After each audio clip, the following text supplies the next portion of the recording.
Same thing with Sean Payton and the Broncos. But right now I'm going with essentially the coaches, Andy Reid,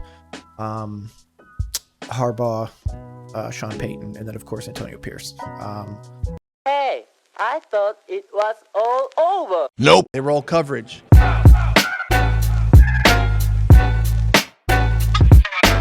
How's it going?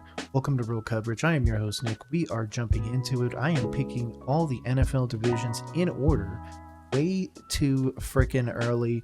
It is only March. It's only March 4th, in fact. This video will actually go live today as well. So give me your thoughts, okay? Obviously, we haven't gotten to the draft. We don't know a lot about where these teams are signing. In fact, today, just this morning, Mike Evans signed an extension with the Bucks.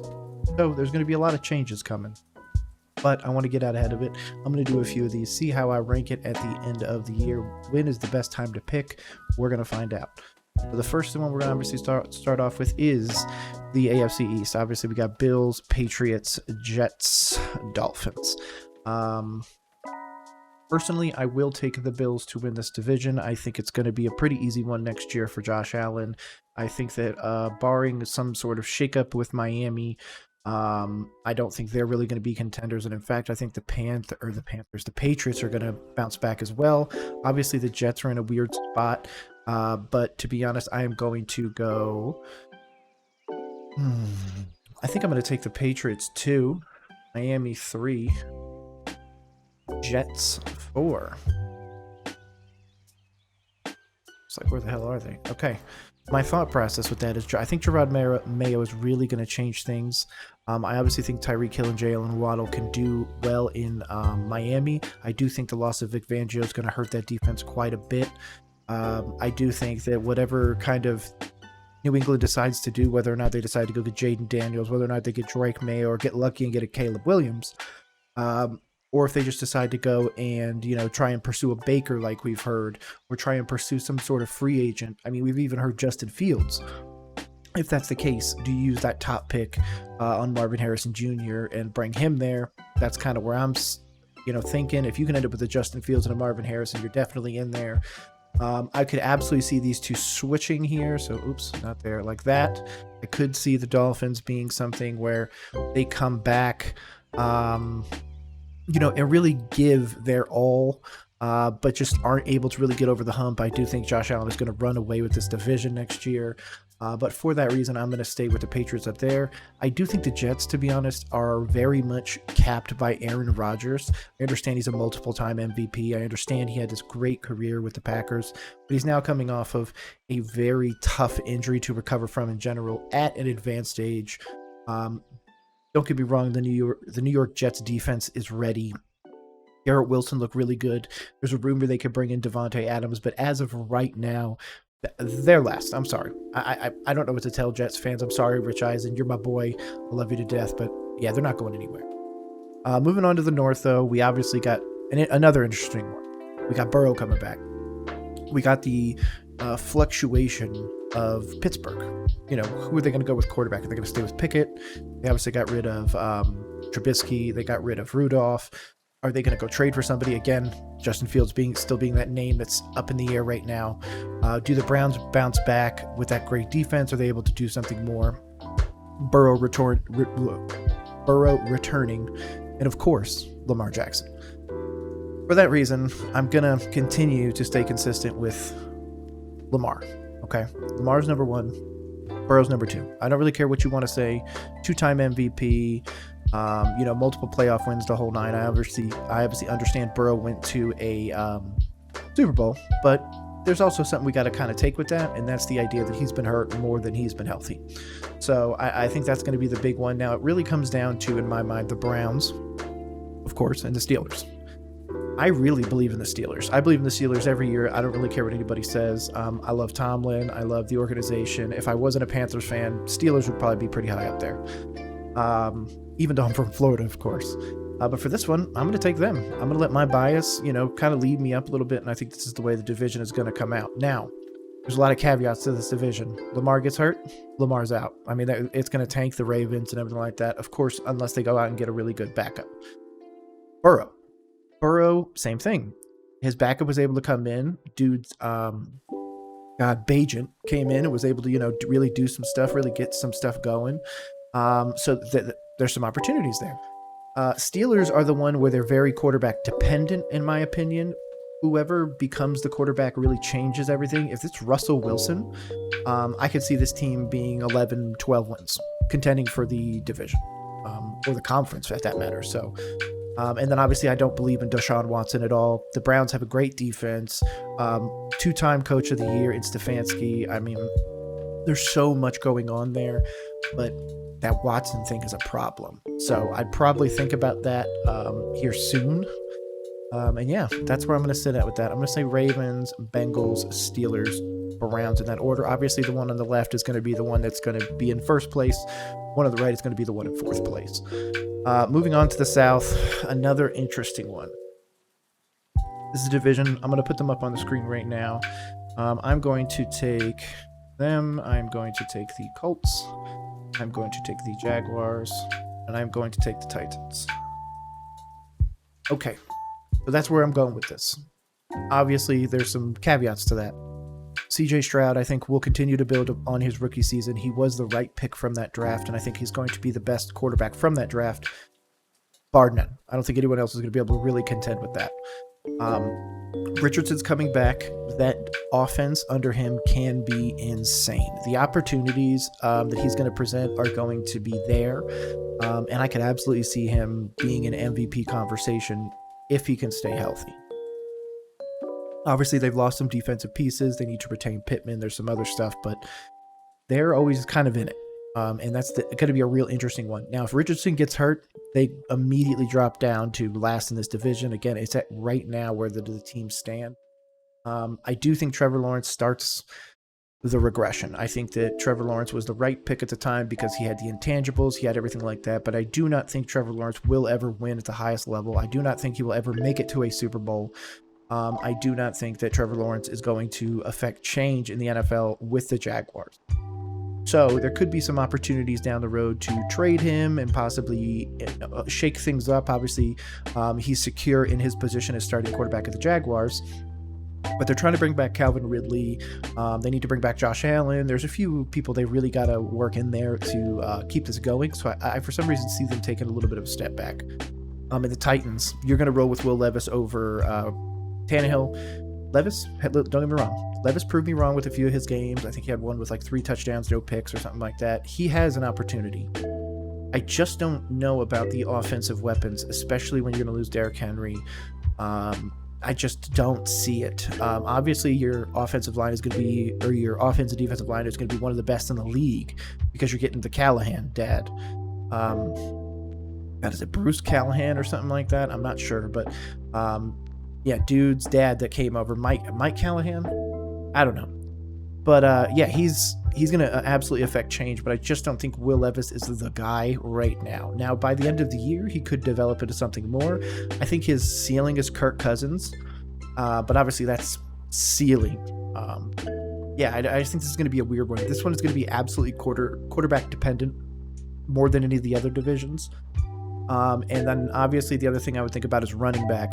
Texans are going to run the ball quite a bit. Obviously the Colts are going to. Jags are going to do it well. I just don't think the Titans are. I don't know who their running back is right now, and I don't trust it. So for that reason, that's where I'm sticking. And then of course we move over to the West. Not even going to bother with this one. This one's going to be nice and easy. Oh, Chiefs number 1. 2, I do think that the Chargers will be back in it. I think that the Broncos will be right behind them, and then the Raiders will be finishing it out. The reason why I think it's going to be like this is Harbaugh is going to affect change in Los Angeles for the Chargers. Again, shout out my boy Mike. And then obviously I'm out here in Colorado a lot of the time, kind of going back and forth between Florida and Colorado. And I think Peyton's going to have the opportunity to do something, but does he trade up and get a quarterback? Does he get a JJ McCarthy? He's going to be very quarterback dependent this year, especially because most signs are pointing to them losing Russell Wilson. I obviously don't need to talk about the Chiefs at all. They're 2-time Super Bowl champions in a row, going for a third, the first ever, or is it the first ever three-peat? Pretty sure it is. Yeah, I mean, Patrick Mahomes, that's it. I don't need to give anything to that. But yeah, I think Harbaugh will bring the Chargers back. I'm very interested to see how he constructs this team. I do think he will end up with a few Michigan players, of course. And then the Raiders. Lost Garoppolo. I like Pierce. I, of course, like what you got on the defensive side. Offensive pieces are... You got some. Obviously, Adams is there, but the rumors that the Jets are going to try and pull Adams to help out Aaron Rodgers. So we'll see about that. It's all going to kind of depend on where they go with quarterback. Obviously, if they end up with somebody amazing, then great. They could move up. Excuse me. Same thing with Sean Payton and the Broncos. But right now, I'm going with essentially the coaches: Andy Reid, Harbaugh, Sean Payton, and then of course Antonio Pierce.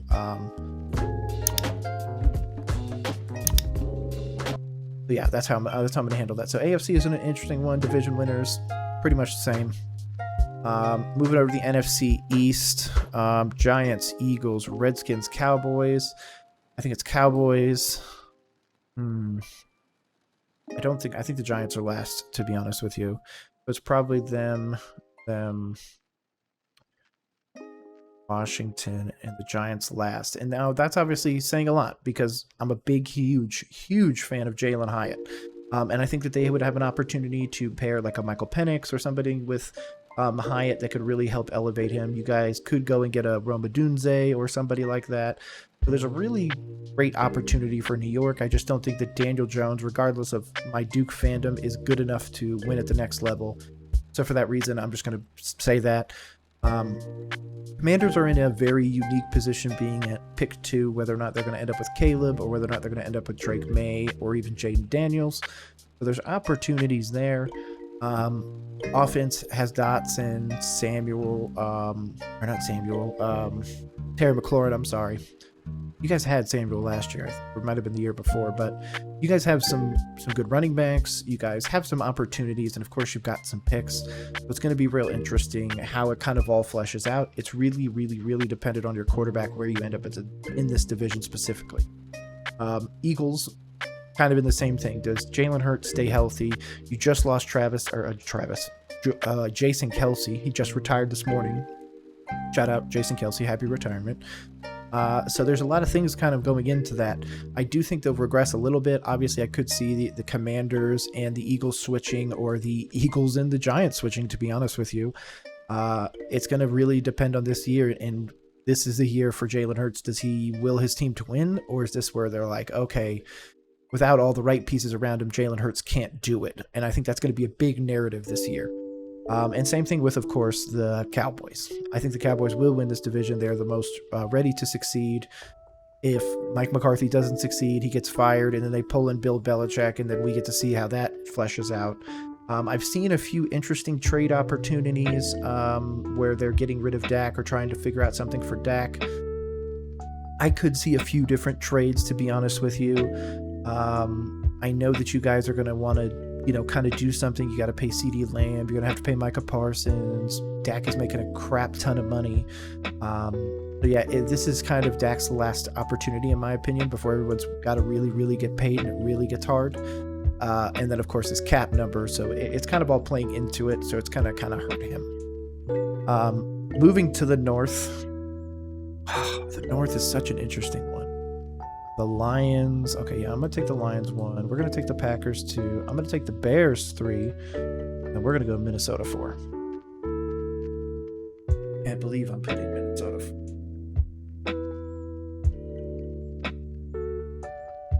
You know what? I hate that I'm going to do this. I'm going to put the Packers 1. I think the Packers will have another great draft. Jordan Love will continue to develop, even though, again, I am one of the people that was like, there's no way Jordan Love is that good. There's no way that the minute Aaron Rodgers leaves, they're going to continue with their pace. I can't accept this. Damn if I was wrong. And damn if my Packers, hatred didn't dissipate once Aaron Rodgers left. So yeah, I'm picking them. I think it's going to be a really good one. I think that the Lions could still win 10, 11 games and just not win their division. So that's an opportunity there. Yeah. I could obviously see them switched and see the Lions running this division, 14 wins, the whole nine. But I'm going to pick the Packers because I think it's going to be a little different. I do think that the Lions will continue to make the step forwards. Sam Laporta, Jared Goff, the whole nine, Jahmyr Gibbs, David Montgomery. They're going to pay Amon-Ra. So there's so many people that are going to be able to continue this. I love this for the city of Detroit, so shout out to Lions fans. And then, of course, the Bears. In my opinion, if I'm a Bears fan, and I'm going to end up getting Charisma on here, shout out Charisma, and so many other people, Bears fans, and we're going to talk some ball because I think you guys should trade to 3 to the Patriots. Give the Patriots the first overall pick. Go get Matthew Judon, get their 3rd pick, get a future first, maybe another future first, and then be done with it, or whatever else you need to do to get that deal done. Give it to them. Let them take Caleb Williams. I understand it's going to be okay. Just listen to me here. You get to 3. You have the opportunity to take Drake May, Jade Daniels, JJ McCarthy, Penix, Bo Nix, Marvin Harrison Jr., whoever. I would personally, at that point, make the phone call and trade down from 3 to 4 because chances are they're going to make a run at 3 for a quarterback. So you might be able to trade down to get a little bit more capital. Get to 4. Take Marvin Harrison Jr. I understand you're like, who's going to throw him the ball? You know what? We just got at least 2 first-round picks on top of it, including the pick that you're about to make. Possibly 3 or more. You acquire Matthew Judon as well, who you could probably package in a deal right then and then trade him on the spot. I'm not sure how the rules work with that.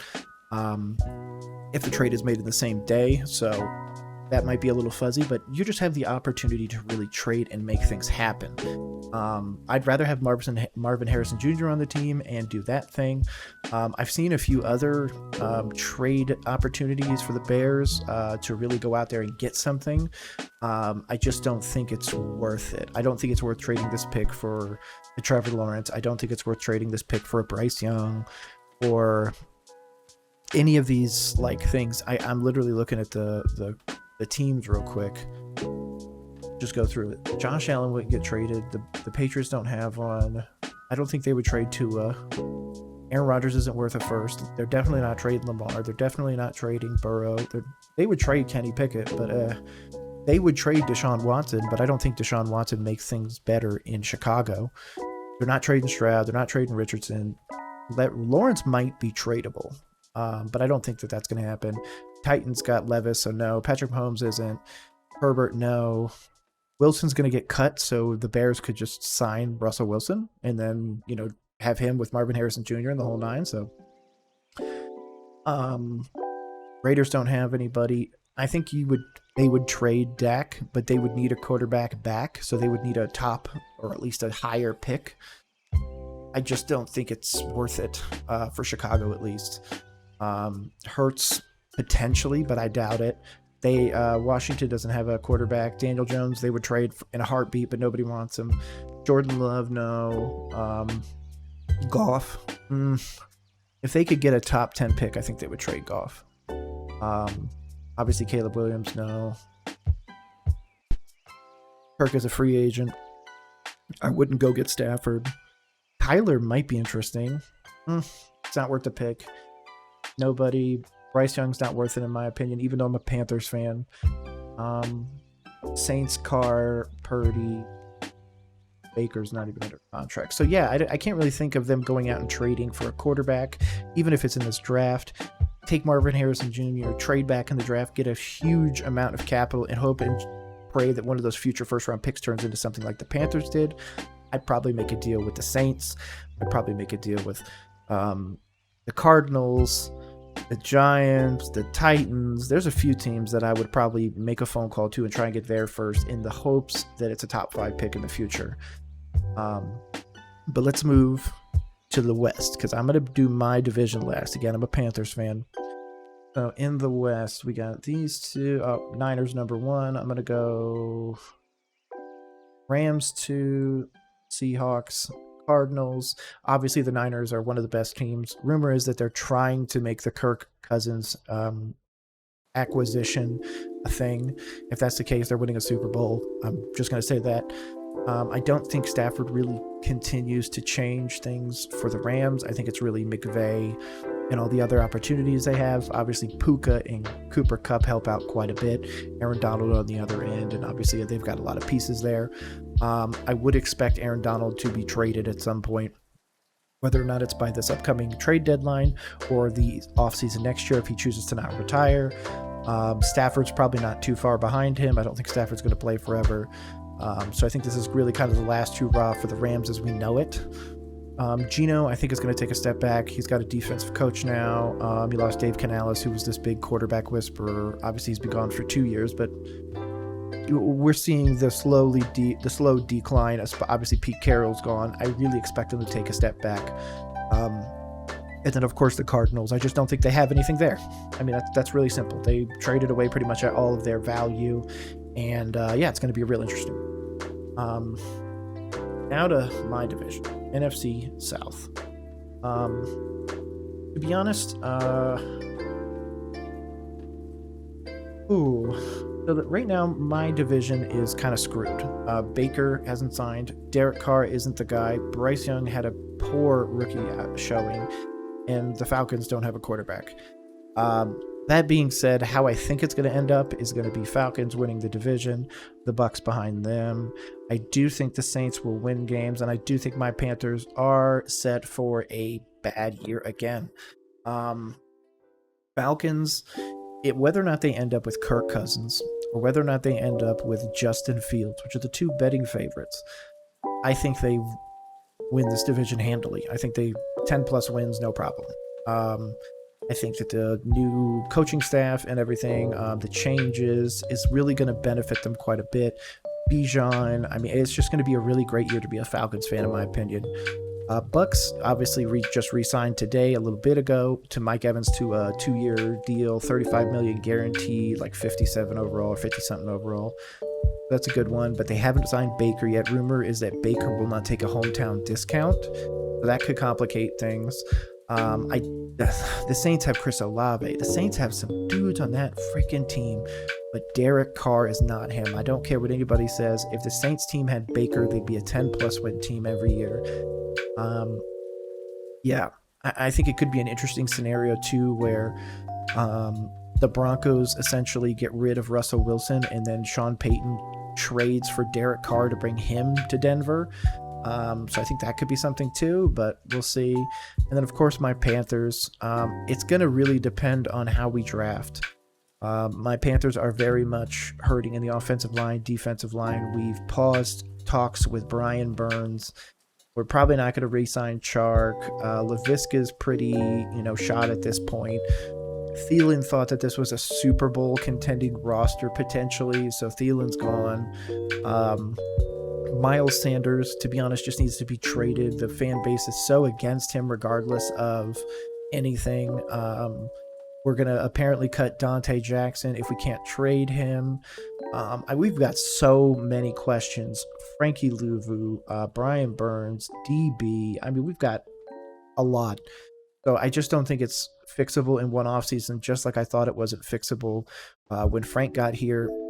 I'm obviously hoping that Dave is able to turn stuff around, which, speaking of, if you're a Panthers fan and you haven't watched my Who is Dave Canales 9-part miniseries, link is always in the description. But yeah. Oh, this is an interesting one. So obviously I've got a lot of repeats.